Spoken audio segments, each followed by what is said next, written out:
Mom, ये official language फिर से चेंज हो गई? हाँ बेटा, संस्कृत बोलने वालों की पॉपुलेशन ज्यादा है, इसलिए अब से ये हमारी ऑफिशियल लैंग्वेज है। ये क्या बात हुई कि पॉपुलेशन जिसकी ज्यादा होगी उसकी लैंग्वेज ऑफिशियल होगी? ऐसे तो हमारे यहाँ बहुत सारी भाषाएं हैं, कम से कम हाँ 22 भाषाएं हैं। तो सभी लोग चाहते हैं कि उनकी उनकी भाषा है ना ऑफिशियल हो जाए। ऐसे तो है ना, गवर्नमेंट ओवर पॉपुलेशन को बढ़ावा दे रही है यार। और हम भाषा ही सीखते रह जाएंगे, फिर एजुकेशन कैसे लेंगे? हम नॉलेज कैसे बढ़ाएंगे अपना? अगले महीने से सिर्फ नई ऑफिशियल लैंग्वेज में पढ़ाई होगी। जो नहीं सीखेगा वो फेल होगा। फेल? इसका मतलब सारी मेहनत खराब सिर्फ एक ऑफिशियल लैंग्वेज की वजह से? मॉम, स्कूल में संस्कृत सीखने के लिए बोला है। हाँ बेटा, मुझे भी ऑफिस में नई लैंग्वेज सीखने के लिए कहा गया है, नहीं तो वो मुझे जॉब से फायर कर देंगे। हे, ये बुक स्टोर पे इतनी भीड़ क्यों लगी हुई है? यहाँ पे संस्कृत सीखने की सारी नई बुक्स मिल रही हैं। ओह, तो ये बात है। चलो ठीक है, अपन तो चलते हैं। अपन को ना संस्कृति ट्यूशन के लिए जाना है, वहाँ पे एडमिशन करा ले पहले। ओह नो, यहाँ तो कितनी भीड़ है। इतना बड़ा हॉल, करीबन 200 लोग बच्चे होंगे और सिर्फ एक टीचर। ऐसे कैसे हम लैंग्वेज सीखेंगे? ये देखो यहाँ पे क्या लिखा हुआ है, 30 दिन में संस्कृत सीखो या फिर लाइफ में पीछे रह जाओ। मम शौक तरण पुस्तक पठयामि चा अस्ति, मतलब कि मुझे पुस्तक पढ़ने का शौक है। हम यात्रा बहु रोचयामि, यानी मुझे घूमना बहुत पसंद है। हाँ, और मम नाम शुभा। नाम शुभा, मेरा नाम शुभा है। बेटा, अगर तुमने ये न्यू लैंग्वेज नहीं सीखी तो तुम्हारा फ्यूचर खत्म हो सकता है। मतलब हर साल यही स्ट्रगल? क्या कभी हमारी लैंग्वेज वापस नहीं आएगी? क्या हम अपनी पहचान भी खो देंगे?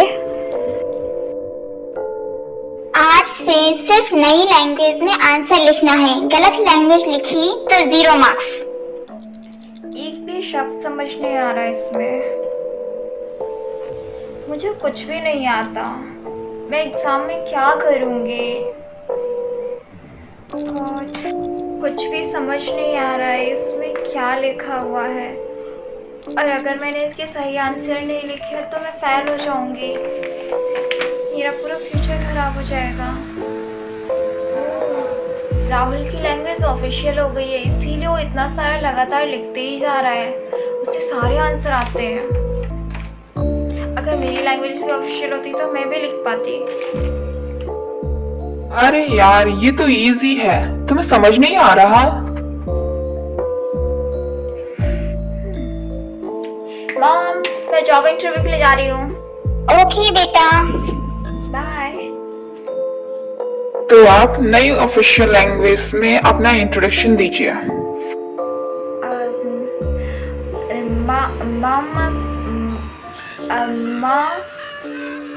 मम नाम सॉरी, जो लोग अच्छी तरह से संस्कृत बोल सकते हैं सिर्फ हम उन्हीं को अपने काम पे रख रहे हैं। मैडम, आप बाहर चलिए, आपकी यहाँ कोई जरूरत नहीं है।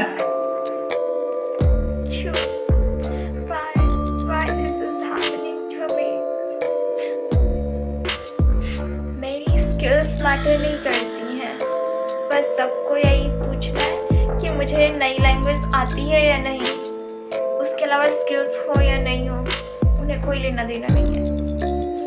अंकल, मुझे फाइनेंस की हिंदी में लिखी हुई बुक चाहिए। हिंदी में लिखी सारी बुक्स डिस्ट्रॉय कर दी गई हैं। अब सारी बुक्स संस्कृत में हैं। ये बुक कितनी बड़ी हुई है। ओह, ये तो ओल्ड लैंग्वेज की बुक्स हैं हिंदी में। मैडम, ये बुक्स आउटडेटेड हो चुकी हैं। नया सीखे वरना पीछे रह जाएंगी आप। मैं अपनी मदर टंग के साथ अर्न नहीं कर सकती, स्टडी नहीं कर सकती, मैं क्या करूं? मैं नई लैंग्वेज सीखूं या फिर नॉलेज हासिल करूं, वो भी एआई के टाइम पे, जहाँ कांस्टेंट है ना न्यूज़ और है ना इंफॉर्मेशन और टेक्नोलॉजी कांस्टेंट चेंज हो रही है। मैं नॉलेज पे फोकस करूं या फिर लैंग्वेज पे? पापा, हम ऐसे कैसे अपनी लैंग्वेज भूल सकते हैं? वो हमारी आइडेंटिटी है, उसे हम हमेशा से बोलते आए हैं और उससे बेहतर हम किसी और लैंग्वेज को समझ ही नहीं सकते। बेटा, अगर एडजस्ट नहीं किया तो दुनिया हमसे आगे निकल जाएगी। बेटा, हमें सरवाइव करना है, पर इसका मतलब यह नहीं है कि हम अपनी लैंग्वेज भूल जाएंगे। सना, तुम ये नोटबुक में क्या लिख रही हो? मुझे डर है कि नई लैंग्वेज सीखने में बिजी होने की वजह से हम अपनी लैंग्वेज भूल ना जाएं, इसलिए मैं इसे लिख रही हूँ। क्या एक दिन हमारी लैंग्वेज एक सीक्रेट बन जाएगी?